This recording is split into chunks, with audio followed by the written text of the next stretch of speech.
que eu faço?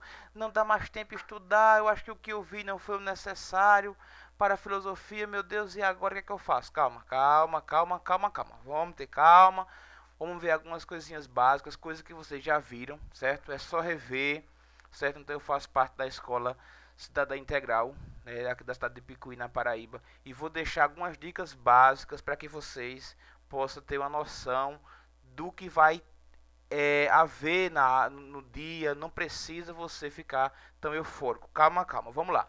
Então, a primeira coisa que você deve levar em consideração é o fator da epistemologia e a filosofia da ciência. O que seria isso? Então, de acordo com o que for passando a lógica, se eu for falando rápido, dá uma pausa no vídeo, lê um pouco os slides, tenta se concentrar, certo? Então, vamos lá. Então, a epistemologia a epistemologia tenta responder à questão de como o conhecimento humano se dá e como se valida, mas sendo mais específico que a teoria do conhecimento. Então, de forma geral, qual a lógica ou qual as maiores dúvidas de filosofia? É sobre o contexto da existência, de onde vem, para onde vou, sobre os valores sociais, sobre as tecnologias, padrões e sobre a lógica, né, sobre esses temas que são os mais essenciais necessários para a humanidade. Então, dentro desse contexto, a filosofia vai apresentar alguns parâmetros, né, importantíssimos para não, né, dar uma resposta, mas mostrar a você que você tem essa capacidade de responder e tem autonomia para isso. Logo em seguida, ainda dentro dessa epistemologia e filosofia da ciência, você vai ter as crenças, verdades, né? Crenças, verdade e conhecimento. O que seria crenças? Né? As crenças podem ser verdadeiras, as crenças podem ser verdadeiras e justificadas. Quando as crenças são verdadeiras e justificadas, você tem a questão aí do conhecimento, né? Então a gente vai tendo essa noção de conhecimento. O que é crença? Crença é aquilo que eu creio. Não adianta você colocar na coisa na minha cabeça que eu não consigo compreender. E o que é verdade? Verdade é para um, né? É para um e é para outro, é num contexto universal. E crença não, crença ela é mais individual. Quando eu faço essa junção entre crença e conhecimento, entre crença e verdade, eu vou ter o meu conhecimento prévio, ou seja, eu vou estar vivenciando aquilo que eu consegui aprender. A gente deixa esse paralelo aí e vai para a questão de estética, né? A gente já vai andando para frente aí, galera. Vamos embora, prestando atenção que seria agora o contexto de estética, né? A estética ela vai ser apresentada de várias maneiras. A estética ela pode ser compreendida como os fatores, principalmente históricos, dentro da filosofia, né? Fatores históricos. Cada período da filosofia ou cada período da história da humanidade vai ser apresentado para você um fator padrão para o contexto do que seria estético, né? Então a gente vai apresentar aqui os três filósofos que vai trabalhar o contexto da estética, né? Sócrates, seguido por seu discípulo Platão, e em seguida a gente apresenta Aristóteles como discípulo também de Platão. Então a estética é o ramo da filosofia que tem por objetivo o estudo da natureza e do belo e dos seus fundamentos da arte. Então a arte é tida como uma apresentação primordial para o contexto da estética. Então Sócrates vai definir, né, dizendo que ele não irá definir o que é belo, julgando-se incapaz de explicá-lo o belo em si. Platão diz que o belo, né, estava no plano ideal, né, mais propriamente a ideia do belo em si, ou seja, a ideia do pessoal, né, do belo, do perfeito, na questão das ideias, como a gente pode compreender. E em seguida a gente vem aqui abordando a questão de Aristóteles, discípulo de Platão, como já falei para vocês, né, contrário do seu mestre, ele concebeu o belo a partir da realidade sensível, deixando este de ser algo abstrato para se tornar algo concreto, né?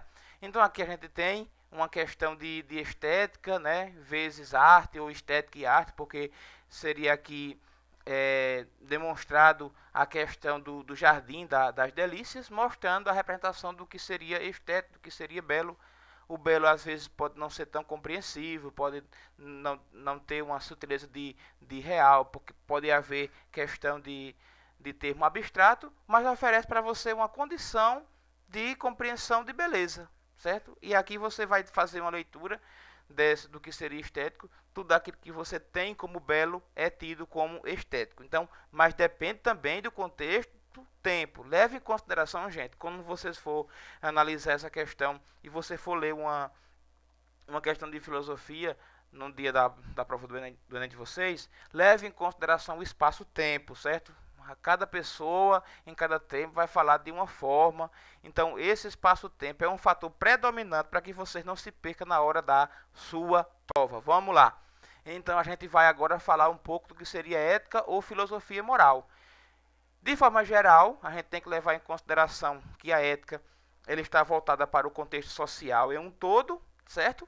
E a moral ela está voltada para o contexto mais pessoal em si. A ética é aquilo que vai abranger a sociedade, que vai inserir toda a sociedade de uma forma geral, é isso que você pode levar em consideração, certo? E a moral é aquilo que está mais para o contexto pessoal. Então, moral, conjunto de regras, né, condutas, né, admitidas em determinadas épocas ou por um grupo de pessoas. Então, seria a moral, seria moral.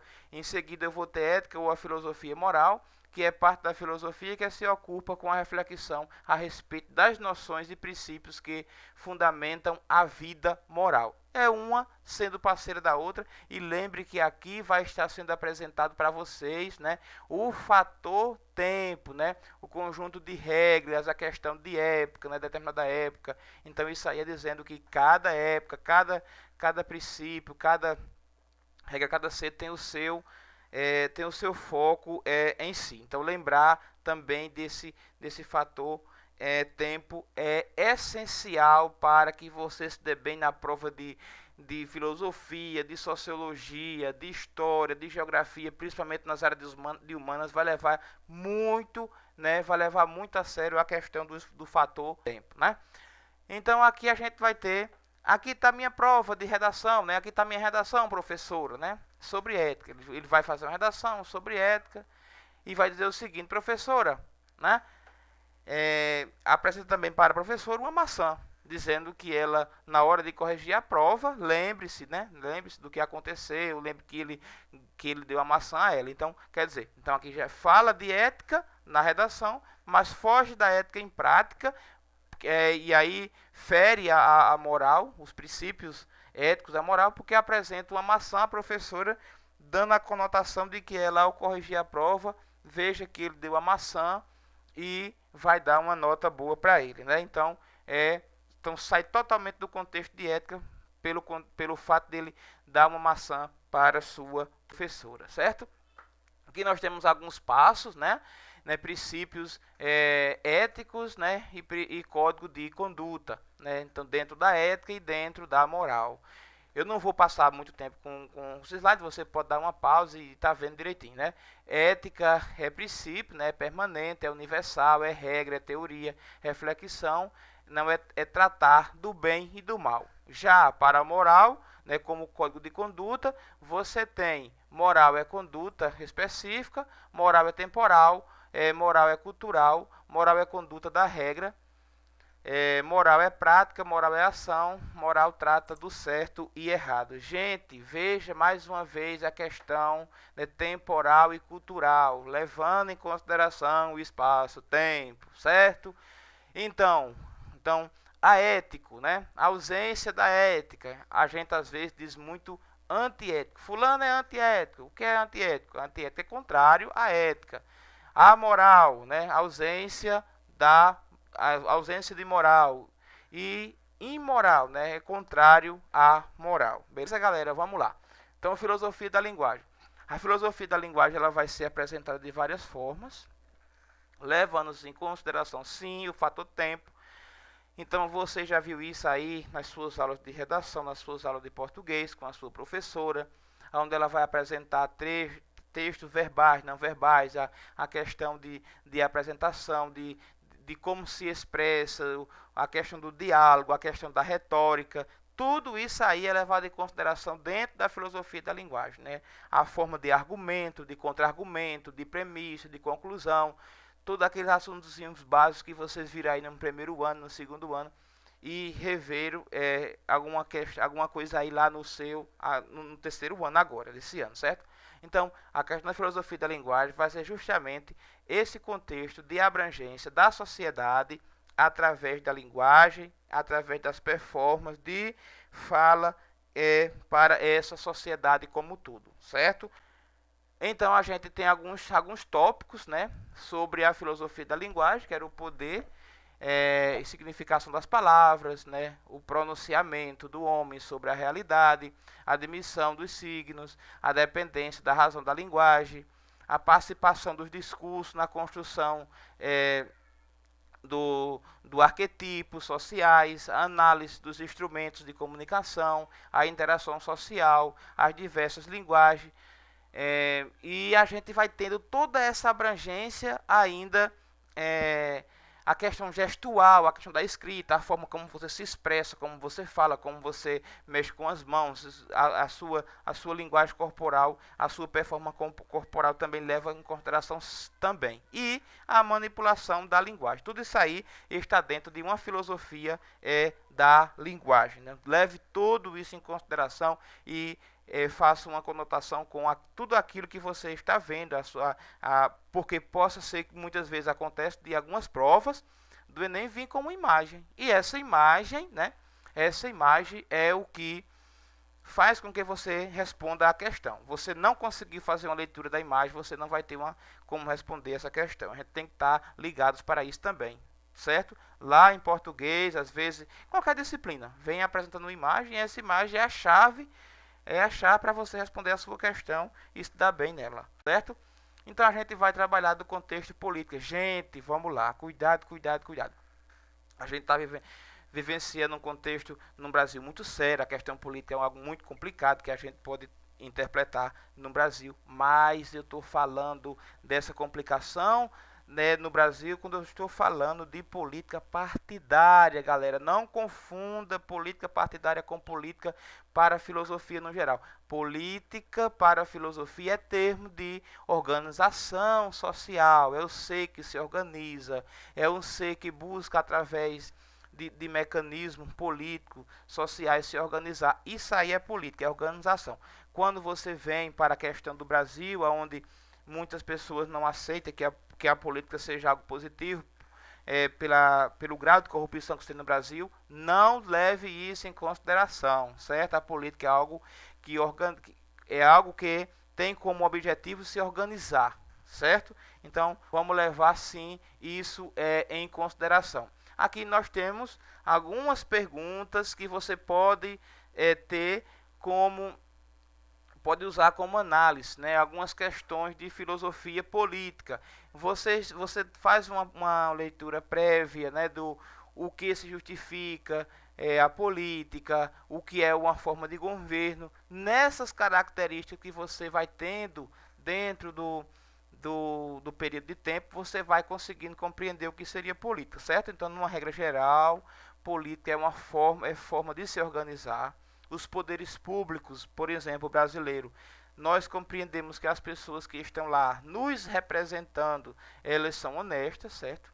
Muitas vezes nós somos traídas por essas questões, mas não leve em consideração isso, certo?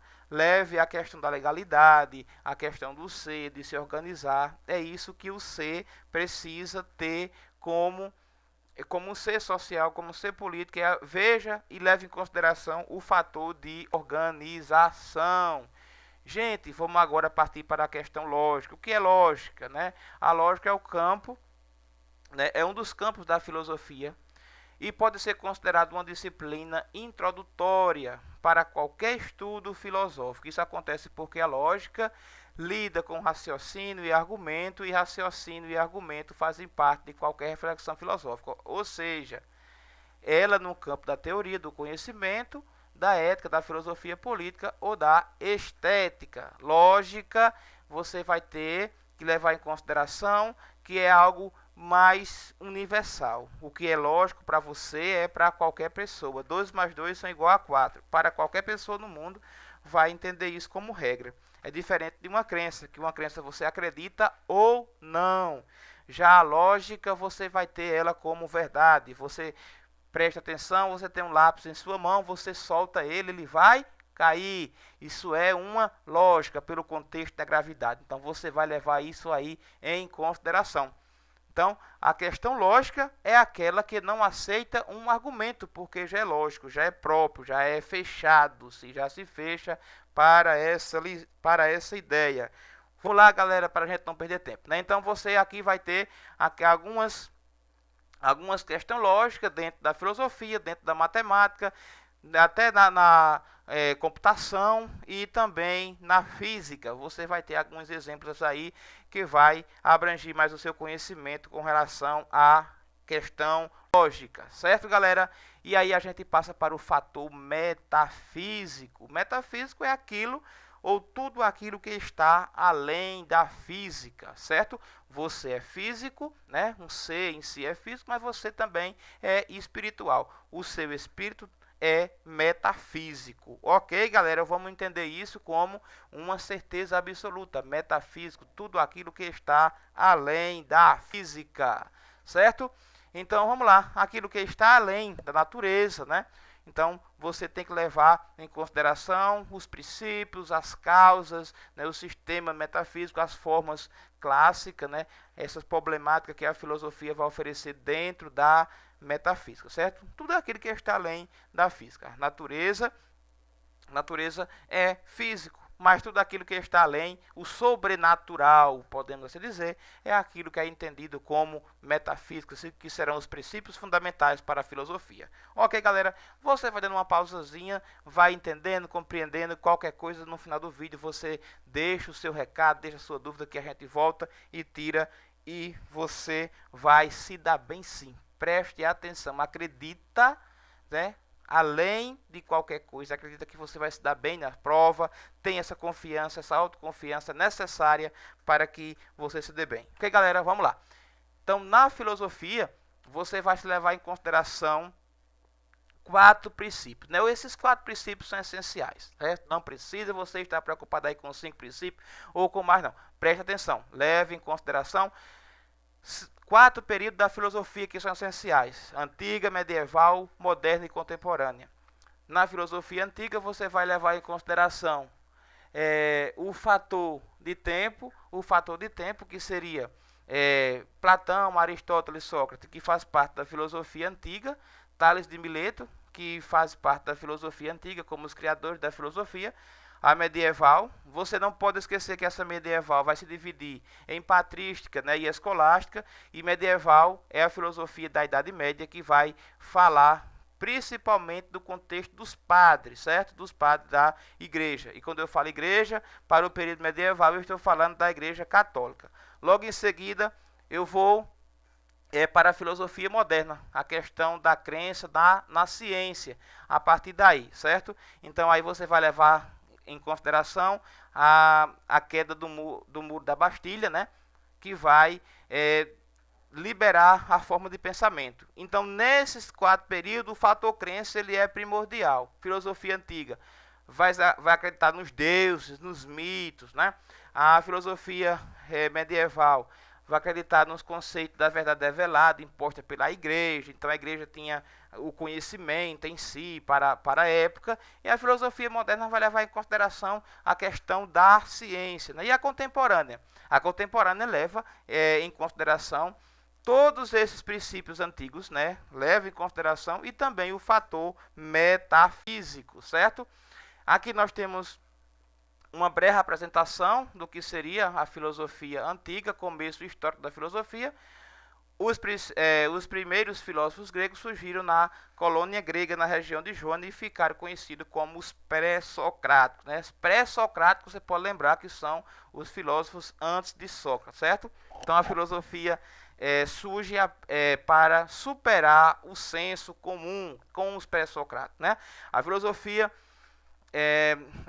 também pensa, né, coerente e abrange essencial a todos, né? O aparecimento da filosofia, a discussão política no Senado e em praça pública, certo? A questão dos coretos nas antigas cidades seria ainda um resgate arquitetônico desse período, certo? Aí está os seus principais filósofos, não só esses, mas tem vários aí. A gente vai ter a questão de Tales de Mileto, como já falei para vocês, Pitágoras, né, Sócrates, Platão, Aristóteles, Epícoro, entre outros, né? São vários filósofos desse período da filosofia antiga que você deve levar em consideração. Cuidado, galera, para não esquecer ou confundir um filósofo desse e dizer que ele faz parte, por exemplo, da filosofia moderna. Lá na prova pode estar apresentado esse contexto e você pode se confundir e perder a questão. Cuidado, leve em consideração esses períodos e esses filósofos de acordo com o seu tempo, certo? Então, na filosofia medieval, né, período onde vai se dividir, como já falei para vocês, patrística e escolástica, nós temos aí, né, Ambrósio, né, Anastácio, Tomás de Aquino. Nessa imagem você está vendo aí São Tomás e Santo Agostinho como dos principais representantes desse período, certo? Que não foram só esses, vários outros, certo? Então, nesse período, filosofia patrística, né, filosofia dos padres.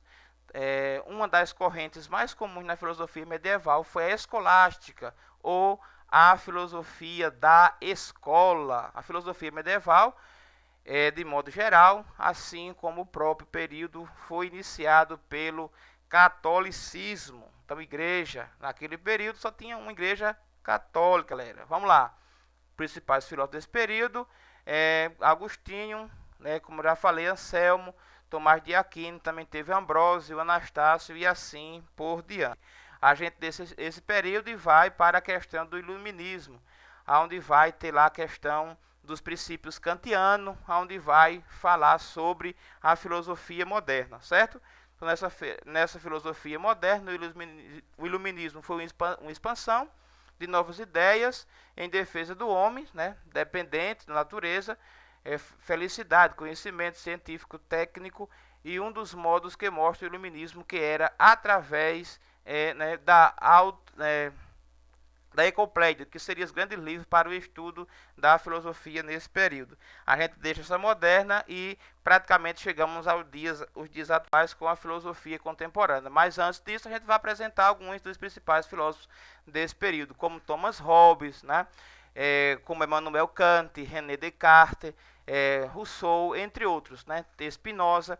Todos esses filósofos, entre outros, fazem parte dessa filosofia moderna. E a gente deixa e chega à filosofia contemporânea, que seria os princípios críticos da ciência moderna.